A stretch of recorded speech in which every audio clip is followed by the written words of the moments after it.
Hi, and welcome to the Alliance Education's channel. I am Kunal Banode, co-founder of Alliance Education, and today we are going to see last lecture of sets. In this lecture, we are going to cover remaining topics of the sets. So, I want to tell you about Alliance Educations. जैसे कि आपको पता है, Alliance Educations online program start कर रहा है JEE NEET NDA के लिए। एंड आपने जो सेट्स के 4 लेक्चर्स, आज का जो 4th लेक्चर है, सो अभी तक के आप 3 लेक्चर्स अटेंड कर चुके हो। सो ये डेमो क्लासेस है। इसके बाद आपको फुल कोर्स के लिए, ऑनलाइन प्रोग्राम के लिए रजिस्टर करना पड़ेगा। Students online plus classroom program के लिए भी रजिस्टर कर सकते हैं। अगर आपको आज ही रजिस्टर करना है तो गिवन कॉन्टैक्ट नंबर पे हमें कॉल कीजिए। सो हम आपको आगे के इंस्ट्रक्शंस एक्सप्लेन करेंगे। आपको क्या बेनिफिट मिलेंगे अगर आप अभी रजिस्टर करते हो तो लेक्चर होने के बाद आपको हैंड रिटन नोट्स का PDF भी प्रोवाइड कर दिया जाएगा। एट द सेम टाइम आपको चैप्टर के नोट्स एंड वर्कशीट PDF भी प्रोवाइड कर दिया जाएगा, सो दैट आपको मटेरियल मार्केट से परचेस ना करना पड़े।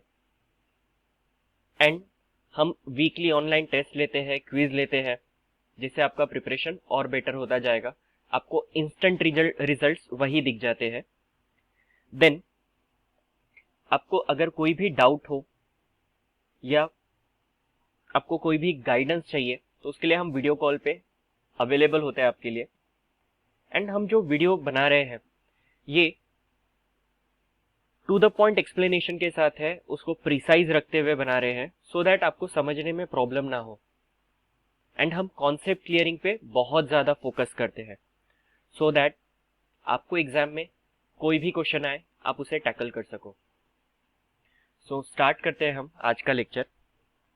सबसे पहले हम डिस्कस करेंगे होमवर्क क्वेश्चंस, जो हमने लास्ट लेक्चर में टॉपिक स्टडी किया था उस पे बेस्ड है।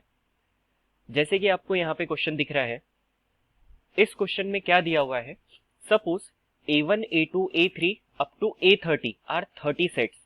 सो A के कितने सेट्स दिए हुए यहाँ पर, 30 सेट्स हमें गिवन है, इच हैविंग 5 एलिमेंट्स। और हर सेट में A1 से लेके A30 तक हर सेट में कितने एलिमेंट्स गिवन है, 5 एलिमेंट्स गिवन है। Then B1, B2, Bn are n sets, each with 3 elements. और हर सेट में कितने एलिमेंट्स दिए हुए, 3 एलिमेंट्स दिए हुए हैं।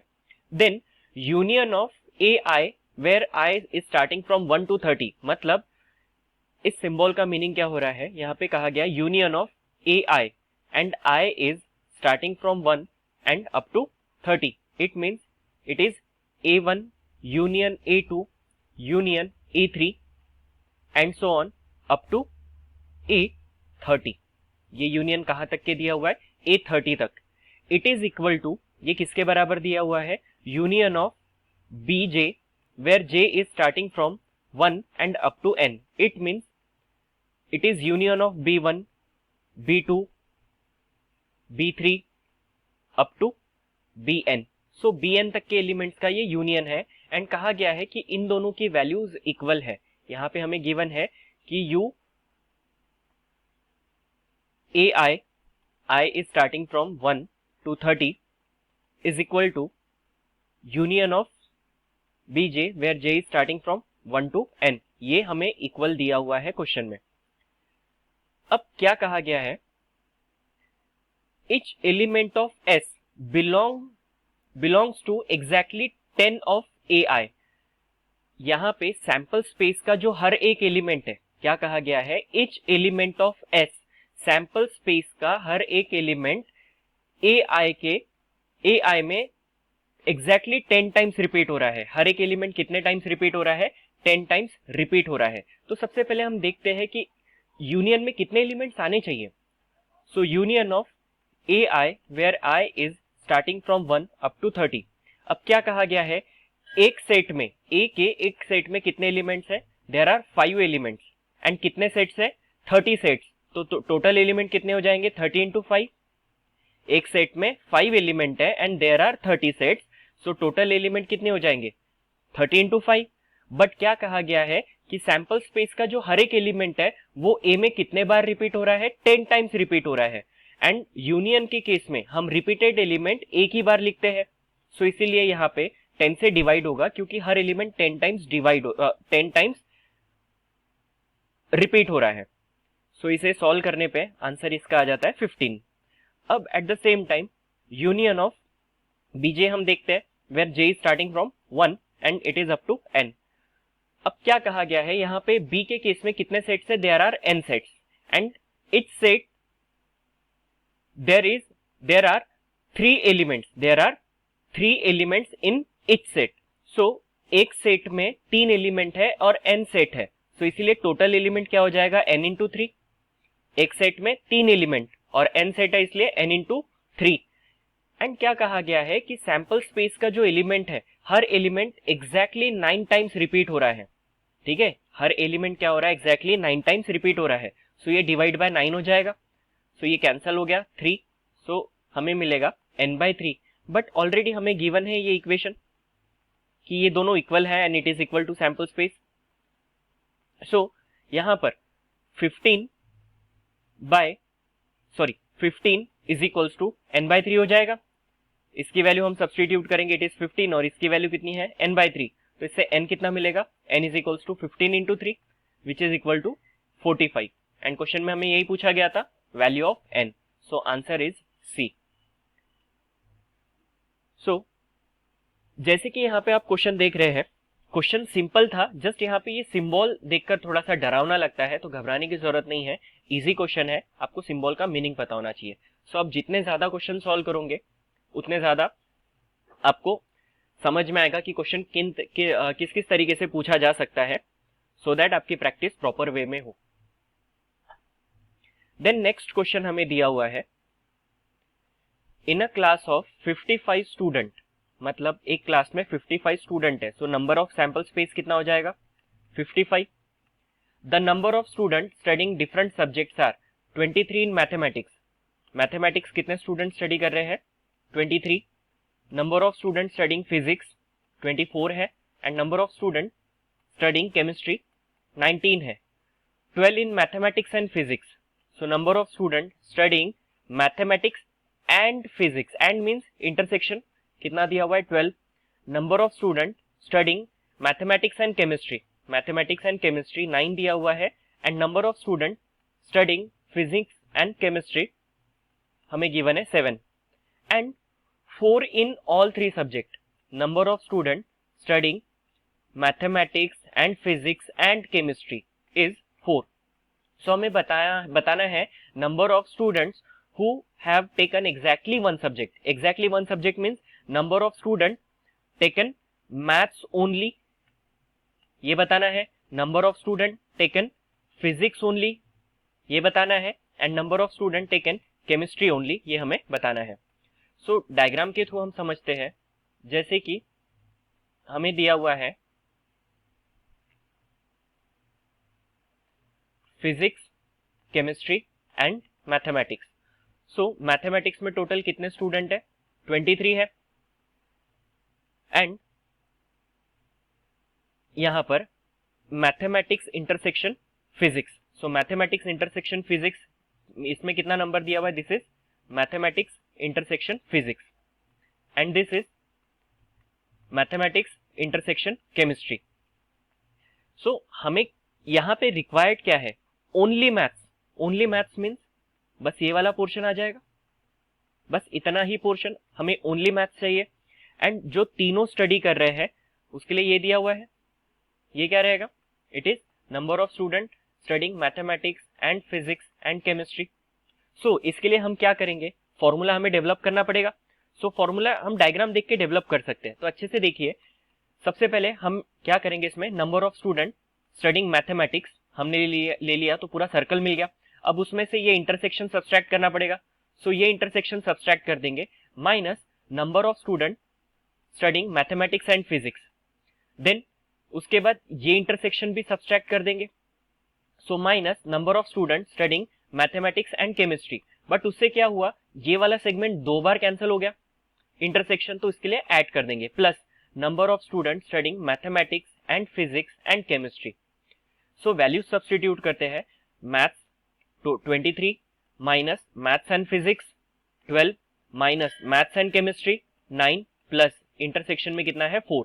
सो 23 minus 12 minus 12 minus 9 it is minus 21 plus 4। सो हमें यहाँ पे सब्सट्रैक्ट करने पे कितना मिलता है 2 plus 4 is equals to 6। So math study करने वाले 6 स्टूडेंट है, वैसे ही आपको फिजिक्स के लिए फाइंड आउट करना है, वैसे ही केमिस्ट्री के लिए फाइंड आउट करना है। सो फिजिक्स के लिए आपको दोनों में से किसी एक सब्जेक्ट के लिए 9 आंसर आएगा और किसी के लिए 7 आएगा। सो आंसर रहेगा हमारा ऑल ऑफ दिस। सो आप आई होप आगे के क्वेश्चन खुद ही अटेम्प्ट कर सकते हो ये दो। देन नेक्स्ट टॉपिक है कार्टेशियन प्रोडक्ट्स ऑफ सेट्स। मैं डेफिनेशन रीड करके बताने के पहले आपको एक एग्जांपल से समझाता हूं। सपोज हमारे पास एक सेट गिवन है, सपोज सेट ए, और इसमें एलिमेंट्स है A, B and C, and हमें गिवन है सेट बी जिसमें एलिमेंट्स है पी एंड क्यू, एंड हमें बताना है Cartesian product of sets. So Cartesian product is represented by A cross B, इसे कहते हैं कार्टेशियन प्रोडक्ट। ये है कार्टेशियन प्रोडक्ट। सो ये कैसे मिलता है? कार्टेशियन प्रोडक्ट में सबसे पहले क्या लिखा हुआ है हमने ए। सो ए का पहला एलिमेंट कौन सा है ए, और फिर उसके बाद में हमने क्या लिखा है बी। बी का पहला एलिमेंट कौन सा है पी, इसके साथ पेयर होगा। देन ए का पहला ही एलिमेंट अब बी के दूसरे एलिमेंट के साथ पेयर होगा। देन सेकेंड एलिमेंट इसे हम पेयर करेंगे पी के साथ, देन अगेन क्यू के साथ, फिर उसके बाद में आएंगे थर्ड एलिमेंट के साथ, एलिमेंट के पास इसे पेयर करेंगे पी के साथ, एंड उसे ही हम पेयर करेंगे क्यू के साथ। सो यहाँ पे हमने देखा कि ए क्रॉस बी कार्टेशियन प्रोडक्ट में कितने एलिमेंट्स आ रहे हैं टोटल। यहाँ पे अगर हम काउंट करें तो हमें मिल रहा है 6 एलिमेंट्स। सो अगर हमें नंबर ऑफ एलिमेंट्स बताने हैं तो क्या करेंगे हम, number of elements in A, number of elements in A cross number of elements in B. So इससे हमें मिल रहा है कार्टेशियन प्रोडक्ट। तो अब मैं डेफिनेशन रीड करके आपको बताता हूं, एक्सप्लेन करता हूं। Let A and B be any two non empty set. हम देख रहे हैं ए और बी नॉन एम्प्टी सेट है। The set of all ordered pair, जो हमने ए क्रॉस बी इस फॉर्म में लिखा है, इसे क्या कहा जाता है, इसे रीड किया जाता है ऑर्डर्ड पेयर। सो ऑर्डर्ड पेयर इस तरीके से बनाएंगे, हम इन दोनों का कॉम्बिनेशन लेंगे सच दैट जो फर्स्ट एलिमेंट है वो हमेशा ए से रहेगा और जो सेकेंड एलिमेंट है वो हमेशा बी से रहेगा। A belongs to A, B belongs to B, is called as Cartesian product of set A and B, and it is denoted by A cross B. So A cross B हम set की language में कैसे लिखेंगे, it is A comma B, where A belongs to, जो पहला element है वो हमेशा किसको बिलोंग करेगा, ए को, और सेकेंड एलिमेंट किसे बिलोंग करेगा, बी को। सो जो यहाँ पे पहले लिखते हैं हम, फर्स्ट एलिमेंट उसी का चाहिए, जो बाद में लिखा जाता है सेकेंड एलिमेंट उसमें से हमें रिक्वायर्ड रहता है। तो इस तरीके से कार्टेशियन प्रोडक्ट लिखा जाता है, and it is very simple. So आते हैं इसकी हम और प्रॉपर्टीज को समझते हैं। So properties of Cartesian products of sets. सबसे पहली प्रॉपर्टी है for any 3 sets A B सी।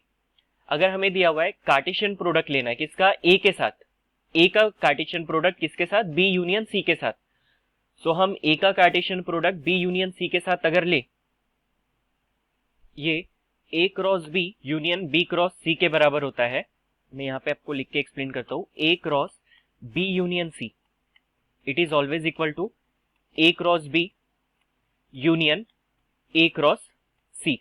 हम ए क्रॉस से अंदर मल्टीप्लाई कर सकते हैं, बट ये कैसे पॉसिबल है हम एक एग्जाम्पल से देखते हैं, फिर आगे के एग्जाम्पल, आगे के जो थ्योरम है वो आपको एग्जाम्पल से ट्राई करके देखने हैं, प्रूव करके देखने हैं। तो मैं इसे प्रूव करके आपको बताता हूँ एग्जाम्पल के थ्रू। सपोज हमने एक सेट ले लिया ए जिसमें एलिमेंट है 1,2, देन सेट लिया बी जिसमें एलिमेंट है से 3,4, एंड सेट सी ले लिया जिसमें एलिमेंट है 4,5। सो यहाँ पे क्या दिया हुआ है, सबसे पहले हमें ए क्रॉस बी यूनियन सी। सो सबसे पहले ए क्रॉस बी यूनियन सी हमें बताना है। सो ए में कौन सा एलिमेंट है 1,2 cross B union C. Union में क्या होता है, सारे एलिमेंट्स आते हैं और रिपीटेड एक बार। सो ये हो जाएगा 3, दोनों में 4 रिपीट हो रहा है तो एक बार लिखेंगे, and then 5। So cross product लेना है मीन्स 1,3 देन 1,4, क्योंकि ए पहले है तो उसका एलिमेंट सबसे पहले लिखा जाएगा, देन 1,5, देन 2,3, 2,4 एंड 2,5। सो ये हो जाएगा A cross B union C. अब क्या कहा गया, it is equivalent to A cross B, so it is equivalent to A cross B union A cross C. So A cross B हम निकाल लेते, ए क्रॉस बी क्या होगा, ए का एलिमेंट पहले लिखेंगे, बी का बाद में हम। सो यहाँ पे हम लिखेंगे 1,3, देन 1,4, देन 2,3 एंड 2,4। ये हो जाएगा A cross B. Then what is A cross C, it is A और सी के दोनों का क्रॉस प्रोडक्ट हमें लेना है, Cartesian product. So 1,4, then 1,5, 2,4 and 2,5। क्या कहा गया, इन दोनों का यूनियन, यूनियन मीन सारे एलिमेंट हम लिखेंगे। So A cross B union A cross C. So हमें सारे एलिमेंट लिखने हैं और रिपीटेड एक ही बार लिखना है। तो ये हो जाएगा 1,3, 1,4, 2,3, 2,4। ये तो हो गया, हमने लिख लिया। 1,4 रिपीट हो गया था, 1,5 मिसिंग है, तो हम लिख लेते हैं। देन 2,4 रिपीट हो गया है, 2,5। सो अगर आप देखें तो ये दोनों में सेम एलिमेंट्स है। सो इस तरीके से ये प्रॉपर्टी हम प्रूव कर सकते हैं। तो सिमिलरली इसको आपको प्रूव करके देखना है। देन वैसे ही ए क्रॉस बी डिफरेंस सी। सो आपको पता है डिफरेंस ऑफ सेट कैसे लिया जाता है, आपने प्रीवियस लेक्चर में स्टडी किया है। अगर आपने प्रीवियस लेक्चर नहीं देखे हैं तो आप प्लेलिस्ट में जाइए सेट्स के, एंड आप उसमें देख सकते हैं। सो यहाँ पे आपको मैं डायरेक्टली प्रॉपर्टी बताता हूं। तो हम डायरेक्टली ए क्रॉस बी ले और ए क्रॉस सी और दोनों का डिफरेंस निकाले तो दोनों इक्वल ही आएगा। देन बहुत इंपॉर्टेंट प्रॉपर्टी है, अगर A cross B is equals to B cross A है, A cross B is equals to क्या दिया हुआ है, बी क्रॉस ए, तो इसका मतलब है A is always equal to B. समझते हैं इसे। सो सपोज अगर हमारे पास सेट है 1,2 एंड 1,2, सपोज ए में भी 1,2 है और बी में भी 1,2 है, तो अगर मैं ए क्रॉस बी निकालू, सो ये क्या हो जाएगा, इट इज 1,1, 1,2, पहले 1 को 1 के साथ पेयर करेंगे, 1 को 2 के साथ, देन 2,1 एंड 2,2। अगर हमें बी क्रॉस ए लेना है तो पहले बी का एलिमेंट आएगा, सो बी क्रॉस ए मतलब 1,1, देन 1,2, देन 2,1, 2,2। हम देख सकते हैं दोनों अगर इक्वल आ रहे हैं, दोनों कार्टेशियन प्रोडक्ट अगर इक्वल है तो उनमें सेम एलिमेंट पाए जाते हैं, अदरवाइज सेम नहीं आ सकता। देन नेक्स्ट इसमें दिया हुआ है, तो नेक्स्ट थ्योरम में दिया हुआ है कि A is subset of B, if A is subset of B, then A cross A belongs to A cross B intersection B cross A। तो आइए इसे हम एक एग्जाम्पल से समझते हैं। क्या कहा गया है, A is subset of B, means A के जो एलिमेंट है वो सभी एलिमेंट B में आने चाहिए। तो हम अज्यूम करते हैं कि B इज इक्वल्स टू, इसमें आते हैं 1, 2, 3। सो A में ऐसे एलिमेंट आने चाहिए जो B में हो, तो हम लेते हैं A में एलिमेंट है 1,2। अब यहाँ पे क्या दिया हुआ है, A क्रॉस B रिक्वायर्ड है, B क्रॉस A रिक्वायर्ड है और A क्रॉस A, तो हम तीनों को निकाल लेते हैं। सो A क्रॉस B हम पहले देखते हैं। So what is A cross B, A cross B should be 1,1, 1,2, 1,3, then 2,1, 2,2 and 2,3। ये होगा A क्रॉस B। उसके बाद बोला गया है B cross A। So B cross A क्या होना चाहिए, सो B क्रॉस A में आएगा 1,1, देन 1,2, देन 2 के साथ 1 आ जाएगा, एंड 2,2 एंड 3,1 एंड 3,2। अब बोला गया है इन दोनों का intersection, A cross B intersection B cross A। So intersection में आएंगे common elements, which is first element is 1,1, then 1,2, 1,1, then 1,2, और क्या कॉमन दिख रहा है, 2,1 एंड 2,2। सो 2,1 एंड 2,2, सो यही हो गए कॉमन एलिमेंट्स। अब क्या कहा गया है, अगर हम A क्रॉस A लेते हैं तो ये क्या होता है, इसका सबसेट होता है। सो A क्रॉस A भी निकाल लेंगे। A क्रॉस A मतलब ए का ए के साथ में ही हमें कार्टेशियन प्रोडक्ट लेना है, इसे हमें इसी के साथ में ही कार्टेशियन प्रोडक्ट इसका देखना है। सो क्या मिलेगा, 1,1, 1,2, देन 2,1 एंड 2,2। हम देख सकते हैं यहाँ तो इक्वल ही आ गया है, बट इक्वल टू भी रह सकता है या सबसेट भी रह सकता है। सिमिलरली यहाँ पे दिया हुआ है कि A is subset of B, so for any set C, A cross C belongs to B cross C। अगर A B का सबसेट है, आप खुद ही सोचिए, A अगर B का सबसेट है तो कोई भी अगर मैं C के साथ इसका क्रॉस प्रोडक्ट लेता हूं, सो ये भी सबसेट ही होना चाहिए। आप इसे एग्जाम्पल से भी ट्राई कर सकते हैं प्रूव करने के लिए। Then A is subset of B and C is subset of D, then A cross C is subset of B cross D। So आपके लिए ये दो होमवर्क है, इन्हें आप एग्जाम्पल से प्रूव करके देखिए।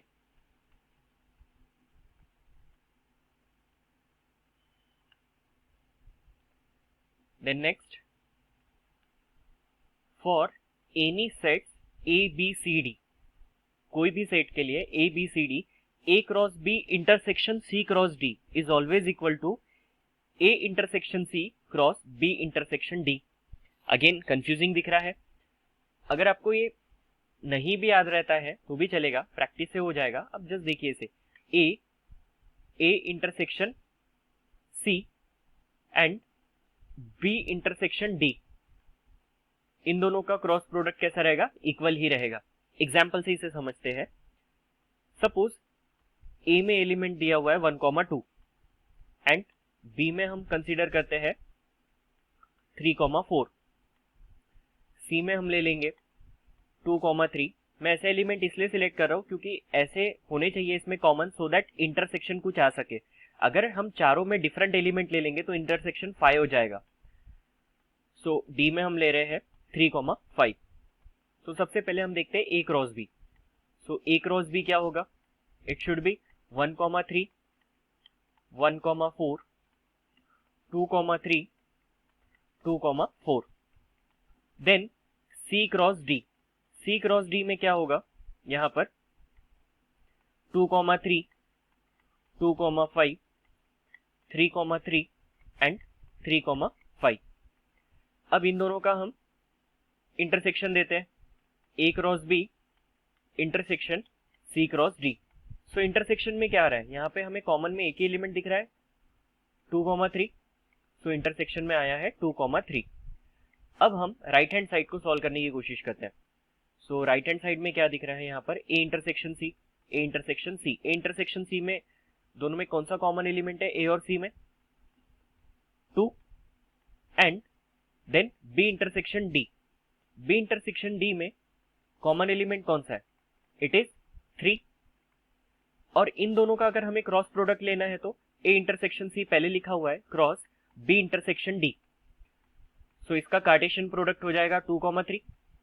और हम देख सकते हैं ये और ये इक्वल है, तो इस तरीके से हम ये प्रॉपर्टी को प्रूव कर सकते हैं। देन नेक्स्ट है दिया हुआ थ्योरम कि A cross B complementary union C complementary is a whole complementary. So इसे हम प्रूव कर सकते हैं डायरेक्टली। A क्रॉस, अगर हम कॉम्प्लीमेंट्री, ये जो ब्रैकेट के बाहर का कॉम्प्लीमेंट्री है, ये अंदर सेपरेट करें तो क्या मिलेगा, यहां पे हम लिख सकते हैं B complementary is a complementary intersection C complementary का कॉम्प्लीमेंट्री। हमने देखा है कॉम्प्लीमेंट्री जब सेपरेट होता है तो यूनियन का इंटरसेक्शन हो जाएगा। एंड अगर हम कॉम्प्लीमेंट्री एलिमेंट का कॉम्प्लीमेंट्री ले तो वो नलीफाई हो जाता है और हमें मिलेगा B इंटरसेक्शन C। तो इसे क्या लिख सकते हैं, A cross B intersection A cross C। सो इस तरीके से हम ये प्रूव कर सकते हैं। सिमिलरली इसका प्रूफ आपके लिए होमवर्क है। देन आ जाते हैं laws of algebra of sets. इसमें से काफी सारे लॉज हम पहले ही पढ़ चुके हैं, बट उनके लिए जो एक टर्म है जस्ट उसी पे ही फोकस करना है हमें। सो फर्स्ट लॉ है आइडेम्पोटेंट लॉ। इसमें क्या होता है, A union A is always equal to A और A intersection E is always equal to A। Obviously A का अगर हम उसी के साथ यूनियन लेंगे तो वही एलिमेंट आएंगे और इंटरसेक्शन में भी सेम एलिमेंट आएगा। बट इस लॉ को कौन सा लॉ कहा जाता है, idempotent law. Then second is identity law. Identity law means क्या होता है, अगर हम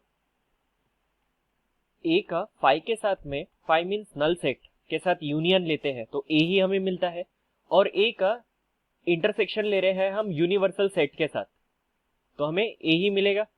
यूनिवर्सल सेट मतलब जिसमें ए भी आ चुका है, ए के एलिमेंट आ चुके हैं, तो इंटरसेक्शन में हमें ए ही मिलेगा। सो इन्हें कहा जाता है आइडेंटिटीज लॉ, आइडेंटिटी लॉ। आपको नाम याद रखना है। Then commutative law. Commutative law simple है, just A union B is equals to B union A. हम प्लेस इंटरचेंज कर सकते हैं, बट ये किस में पॉसिबल नहीं है, हम देख सकते हैं किस में पॉसिबल नहीं है। A cross B is not equal to B cross A, Cartesian product में इक्वल नहीं है, and A difference B is not equal to B difference A. So difference और Cartesian product commutative law follow नहीं करता है, but commutative law कहाँ follow होता है, A union B, B union A union के केस में, देन इंटरसेक्शन के केस में, एंड सिमेट्रिक डिफरेंस के केस में। Symmetric difference A delta B and B delta A, इस केस में ये फॉलो होगा। सो ये कम्यूटेटिव लॉ फॉलो करते हैं।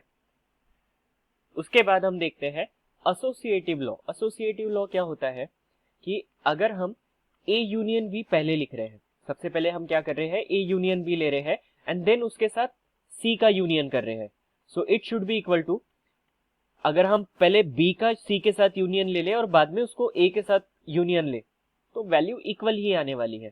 सिमिलरली इंटरसेक्शन के केस में सबसे पहले बी इंटरसेक्शन सी ले ले, देन ए के साथ बाद में इंटरसेक्शन देखे, या ए इंटरसेक्शन बी पहले ले ले और बाद में सी के साथ इंटरसेक्शन ले तो सेम आएगा।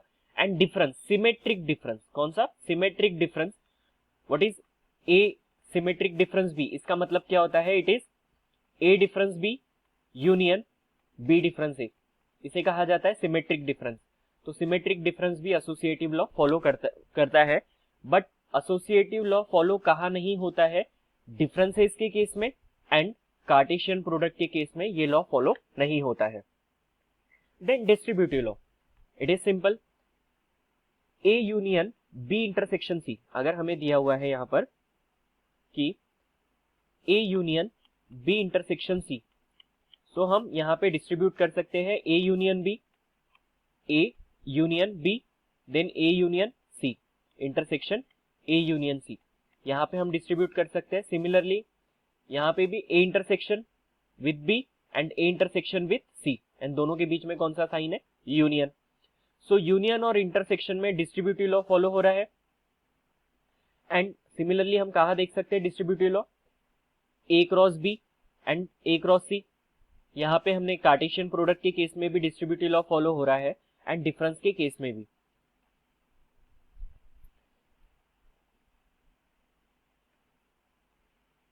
नेक्स्ट है डी मॉर्गन्स लॉ। हमने ये प्रॉपर्टी भी पहले पढ़ी है कि A union B whole complementary, it is equivalent to A complementary intersection B complementary. So यहाँ पे कॉम्प्लीमेंट्री सेपरेट करते हैं तो यूनियन क्या हो जाता है, intersection. Similarly A intersection B है एंड होल कॉम्प्लीमेंट्री गिवन है, तो यहां भी ए कॉम्प्लीमेंट्री इंटरसेक्शन का हो जाएगा यूनियन बी कॉम्प्लीमेंट्री। अब उसके बाद डिफरेंस में A difference B union C है, it can be written as A difference B union A difference C. And intersection के केस में भी A difference B intersection C है, तो it can be written as A difference B intersection, sorry यहां पे union के case में intersection हो रहा है और इंटरसेक्शन के केस में यूनियन हो रहा है, माय मिस्टेक। सो यूनियन की जगह क्या हो रहा है, इंटरसेक्शन। तो ये डी मॉर्गन्स लॉ है। हम देख सकते हैं कि होल कॉम्प्लीमेंट्री सेपरेट करते वक्त यहाँ पे क्या हुआ, यूनियन की जगह इंटरसेक्शन आया। देन सिमिलरली यहाँ पे A difference B union C है, सो ये क्या हो जाता है, it is A difference B intersection A difference C, and A difference B intersection C है, सो ये हो जाएगा ए डिफरेंस बी इंटरसेक्शन का यूनियन ए डिफरेंस सी।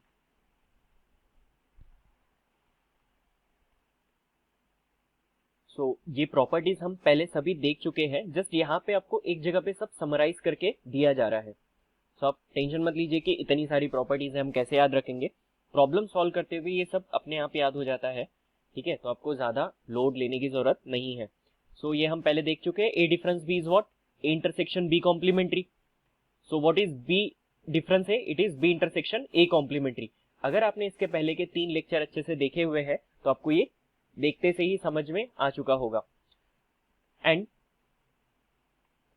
अगर ए और बी में कोई भी इंटरसेक्शन नहीं है, मतलब ये दोनों डिसजॉइंट सेट है। कैसे सेट है? Disjoint set. डिसजॉइंट सेट मतलब दोनों का इंटरसेक्शन क्या रहेगा? फाई। तब ए डिफरेंस भी हमेशा ए के बराबर ही रहेगा। And A difference B union B is equivalent to A union B. And A difference B intersection B, अगर हम बी के साथ इंटरसेक्शन लेंगे, ऑब्वियसली ए डिफरेंस बी था, हमने बी के एलिमेंट नलीफाई कर दिए ए में से, एंड बी के साथ इंटरसेक्शन ले रहे हैं तो वो डिसजॉइंट कहलाएगा। दोनों का इंटरसेक्शन क्या आ जाएगा? फाई। और अगर A is subset of B है तब B complementary subset of A. Remember, A is subset of B, then B complementary is subset of A. ये सारे आप एग्जाम्पल से प्रूव करके देख सकते हो। देन ये हम पहले देख चुके हैं।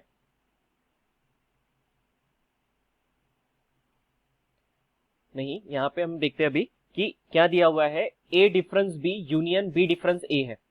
समझिए इस चीज को, A difference B union B difference A है, तो ये किसके इक्विवेलेंट हो सकता है? A union B difference A intersection B. ठीक है।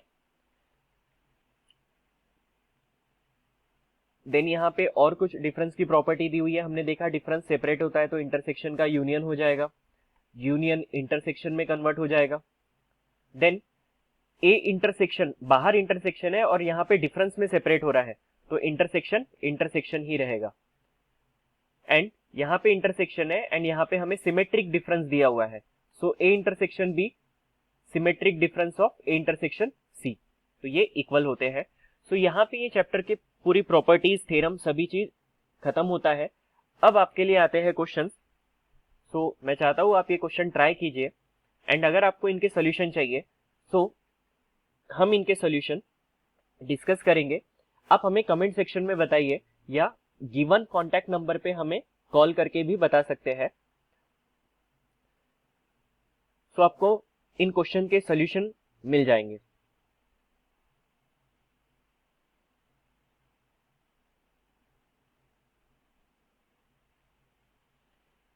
आपको अगर ये वीडियो लेक्चर अच्छा लगा हो सो आप हमें सोशल मीडिया पे फॉलो कर सकते हो। आज ही हमें फॉलो कीजिए एंड स्क्रीन का स्क्रीनशॉट लीजिए एंड अपने स्टोरी पे शेयर कीजिए एंड अलायंस एजुकेशन को टैग कीजिए with the hashtag digital alliance and हम आपकी स्टोरी शेयर करेंगे।